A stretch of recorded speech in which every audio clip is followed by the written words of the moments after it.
what's up you guys, the Curious Owl here, and today I am going to be reviewing the ebook for Colliding Skies by Debbie Zakken.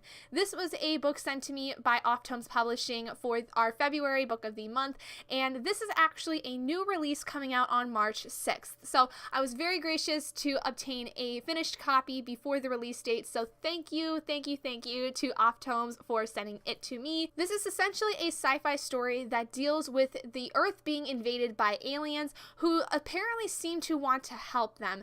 And in the middle of it all is a girl named Sky who meets one of the aliens, Ethan, and things transpire from there with their relationship and how it is being affected because of the fact that Ethan is an alien. So this is very much based on an insta-love trope for this story, and although insta-love is one of my most hated tropes of all when it comes to YA literature, I really honestly enjoyed this story a lot, and the reason is because not of the YA trope itself, but I think more or less the way that it was kind of used in this story.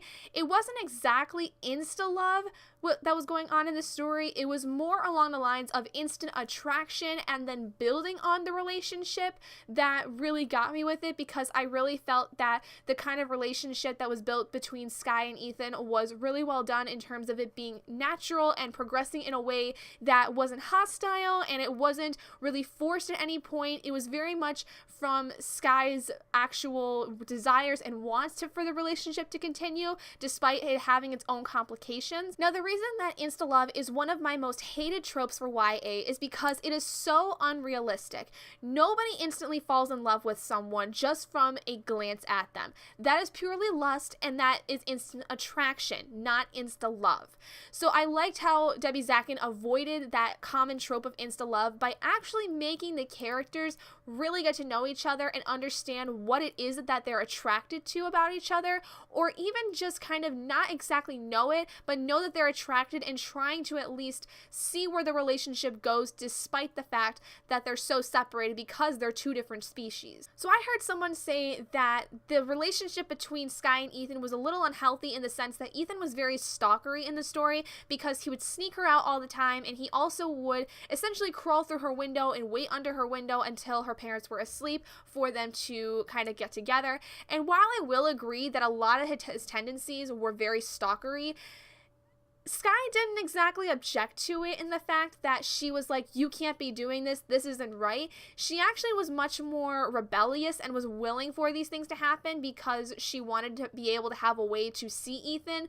So I didn't see as much of a problem with it. I really do understand, though, the perspective that comes with the idea that Ethan could have been considered a little stalkery at times, and so it does make me a little uncomfortable at times to think about it that way. But overall, I don't really think that it was super stalkery, just because Sky was actually completely for it. It wasn't like she was telling Ethan to stay away and to not see her. It was more or less she was kind of like, okay, this is fine, not a big deal. One of the things that I also really enjoyed about this series is that we have a main character who is a girl who is going into the STEM field. Sky from the very beginning tells us that basically she's obsessed with astronomy and obsessed with the stars and space and everything to do with physics and astrophysics. And that is so refreshing to see, because we need more characters in YA that are going into the STEM field and that are actually actively excited about it and have a drive to go into those fields, because we as women are so marginalized when it comes to the STEM fields because there's not enough of us that are in there. We are progressively getting to that point where we are being able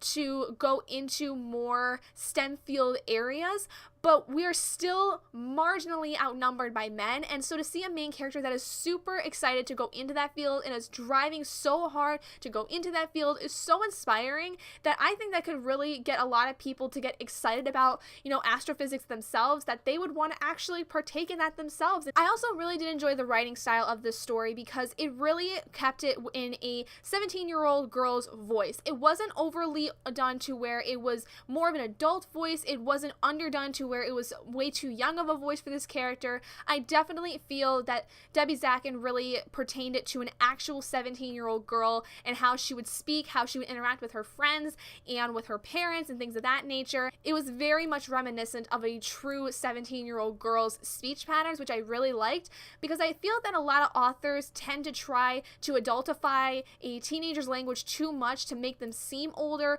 when they're really not capable of having the kind of speech patterns pattern that they're thinking. A lot of times, unless it's in fantasy, a teenager is not going to sound very proper and very formal. They're still going to have a quite underdeveloped vocabulary, but they are actually able to start learning and are capable of broadening their vocabulary at the age that they are at, but trying to put them in an adult voice doesn't always work and actually makes them seem way older than they should be and can lead to some really weird kinds of problems in terms of figuring out exactly the age of the character. So I really enjoyed that Debbie Zakken was true to the character's voice to make her actually sound like a 17-year-old girl. I do want to place a bit of a trigger warning for a possible abusive relationship scenario, and I say possible because nothing ever actually happens to where I would consider it an abusive relationship scene, but there is a character who gets very, very angry at one point to where he grabs the main character's arm and starts to actually cause fingerprints to be indented in her skin,